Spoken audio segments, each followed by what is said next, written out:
নবীজি সাল্লাল্লাহু আলাইহি ওয়াসাল্লাম বলেছেন, মুমিনদের একে অপরের প্রতি বন্ধুত্ব, মমতা এবং সহানুভূতির উদাহরণ হল ঠিক একটি শরীরের মতো।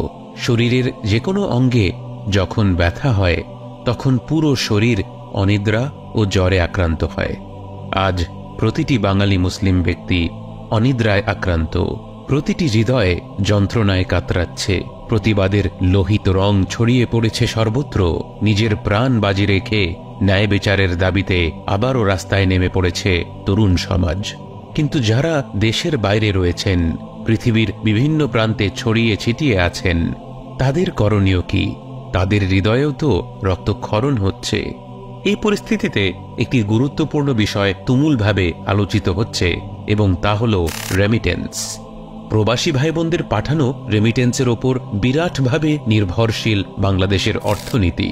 এই রেমিটেন্স সাময়িকভাবে বন্ধ করে দেওয়া কি মুমিন ব্যক্তিদের প্রতিবাদের একটি মাধ্যম হতে পারে? সারা বিশ্বে ছড়িয়ে থাকা প্রবাসী ভাইরা অকল্পনীয় রকম কঠোর পরিশ্রম করে মাসের পর মাস, বছরের পর বছর প্রিয়জনদের থেকে দূরে থেকে নিষ্ঠার সাথে, সততার সাথে রাত দিন খেটে আয় রোজগার করে একেবারে সামান্য খরচে জীবন যাপন করে তাদের আয়ের একটি বড় অংশ দেশে পাঠান।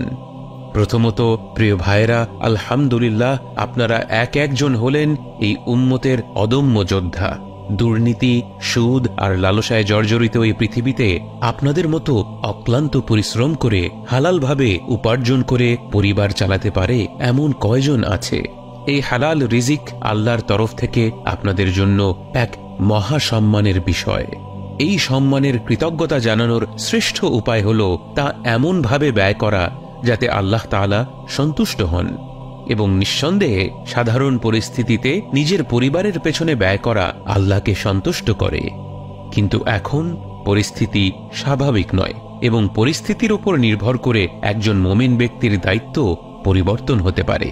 পরিস্থিতি স্বাভাবিক নয় তখনই উপলব্ধি করবেন যখন দেখবেন যে ব্যক্তি বা প্রতিষ্ঠান ভুলেও কখনো জনসমক্ষে কোরআন হাদিসের নাম নেয়নি, তারাও আজ কোরআন হাদিস দিয়ে প্রমাণ করার চেষ্টা করছে যে আপনার এখন তাদের মাধ্যমে রেমিটেন্স পাঠানো উচিত।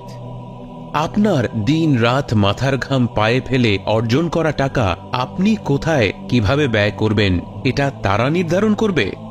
আপনি তো অন্য কারো জানমালের ক্ষতি করছেন না, আপনি নিজের সম্পদকে ব্যবহার করছেন প্রতিবাদের ভাষা হিসেবে। ঠিক যেমন উম্মতের কোটি কোটি মুসলিম ইসরায়েলি পণ্য বয়কট করে প্রতিবাদ করেছিল এবং স্টারবাকস ও ম্যাকডোনাল্ডসের মতো বৃহৎ ব্যবসায় ধস নামিয়ে দিয়েছিল।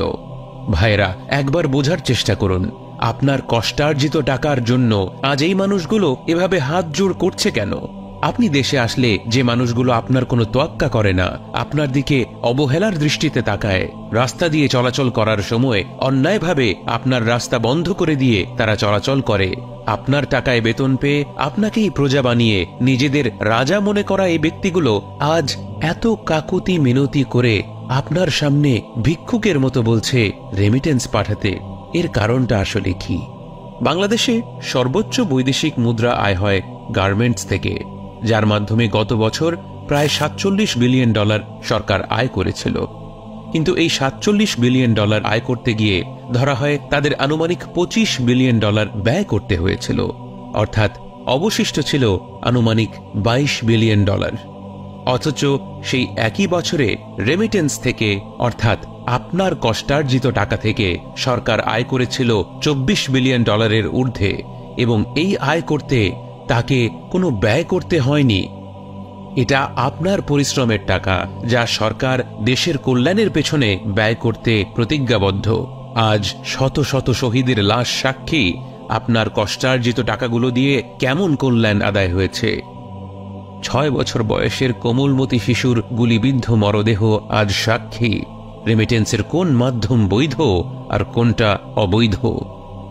ভাইয়েরা, যারা কোমলমতি শিশুকে হত্যা করে, যারা নিরপরাধ তরুণদের উপর গুলি চালায়, যারা দাড়ি ও টুপি পরিহিত মানুষকে জঙ্গি বলে গুম করে, অত্যাচার করে, তাদের কোনো অধিকার নেই তাদের মন মতো হাদিস নিয়ে আপনাদেরকে ন্যায় আর অন্যায়ের শিক্ষা দিতে।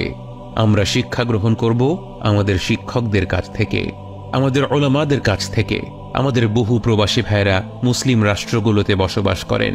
আপনাদের মনে যে কোনো প্রকার সংকোচ থাকলে আপনাদের কর্তব্য ওলামাদের কাছে দেশের এই পরিস্থিতি ভালোভাবে তুলে ধরে এরপর তাদের কাছ থেকে পরামর্শ নেয়া। আমাদের অনুরোধ থাকবে, যাদের জন্য সম্ভব আগামী কয়েকটি মাস আপনার কষ্টার্জিত টাকা আপনার কাছেই জমিয়ে রাখুন। কিন্তু সব পরিবারের জন্য এটা সম্ভব হবে না। তারা সম্ভব হলে এমন কোনো বিশ্বস্ত মানুষের খোঁজ করতে পারেন যাদের দেশের বাইরে টাকা পাঠানোর প্রয়োজন। সেক্ষেত্রে তারা আপনার প্রিয়জনের কাছে টাকা পৌঁছে দিতে পারে এবং আপনি তাদের হয়ে বৈদেশিক মুদ্রার টাকাটা দেশের বাইরেই জমা রাখতে পারেন। তাছাড়াও প্রত্যেকের কাছে যার যার জায়গা থেকে আরও কিছু বিকল্প থাকতে পারে, সেগুলো নিয়ে বিশ্বস্ত মানুষের সাথে আলোচনা করুন এবং ব্যক্তিগতভাবে কথা বলে আলেম ওলামাদের পরামর্শ নিন। অনলাইনে এখানে সেখানে পাওয়া ফতোয়া দেখে বিভ্রান্ত হবেন না। পরিবার পরিজনদেরকে বলুন এই বিপর্যয়ের সময়ে কিছুটা কম খরচে চলার চেষ্টা করতে। কাজটা সহজ হবে না, কিন্তু নিষ্পাপ শিশুগুলোর নিষ্প্রাণ চেহারাগুলোর দিকে তাকিয়ে তারা যদি এই সংগ্রাম করতে পারেন, নিশ্চয়ই আল্লাহ আপনাদের সকলকে বিরাটভাবে পুরস্কৃত করবেন। আল্লাহ সুবহানাহু ওয়া তাআলা সূরা রা'দে বলেন, ইন্নাল্লাহা লা ইউগাইয়িরু মা বিকওমিন হাত্তা ইউগাইয়িরু মা বিআনফুসিহিম। নিশ্চয়ই আল্লাহ কোন সম্প্রদায়ের অবস্থা পরিবর্তন করেন না যতক্ষণ না তারা নিজেদের অবস্থা নিজেরা পরিবর্তন করে। আল্লাহ আমাদের এক একজনকে এক একভাবে আমাদের এই অবস্থান পরিবর্তনের তৌফিক দিয়েছেন। আমাদের দায়িত্ব আমাদের বিবেক এবং বুদ্ধি কাজে লাগিয়ে এই ব্যাপারে পদক্ষেপ নেওয়া এবং অবশ্যই পুরোটা সময়ে প্রতিটি ধাপে প্রতিটি পর্যায়ে আল্লাহর কাছে সাহায্য চাইতে থাকতে হবে।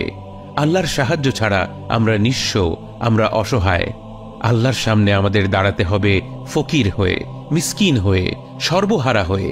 সারা জীবনে কত পাপ করেছি, কত অন্যায় করেছি তা তো তিনিই জানেন। আজ বিপর্যয়ের এই মুহূর্তে যেন আমরা অন্যায়ের বিরোধিতা করতে পারি। উম্মতের এই ক্রান্তি লগ্নে আমার মনেও যেন রক্তক্ষরণ হয়। হাজার হাজার মাইল দূরে থেকেও আমার অন্তরের এই ক্রন্দন, এই অনিদ্রা, এই জ্বালাতন যেন আমার অন্তরে বেঁচে থাকা ঈমানের একটি চিহ্ন হয়ে থাকে, যা আমাদের হয়ে সাক্ষী দিবে সেই দিন, যেদিন আর কোনো অবিচার হবে না, আর কোনো অন্যায় হবে না, আর কোনো স্বৈরাচার থাকবে না, আর কোনো অত্যাচারে শাসক থাকবে না। থাকবেন শুধু আল্লাহ, আল মালিকুল মুলুক, আল জব্বার, আল কাহ্হার, যিনি সকল বিষয়ে অবগত, যিনি সব কিছুর উপর সম্পূর্ণরূপে ক্ষমতাশীল। নিশ্চয়ই তাঁর কাছেই আমাদের প্রত্যাবর্তন।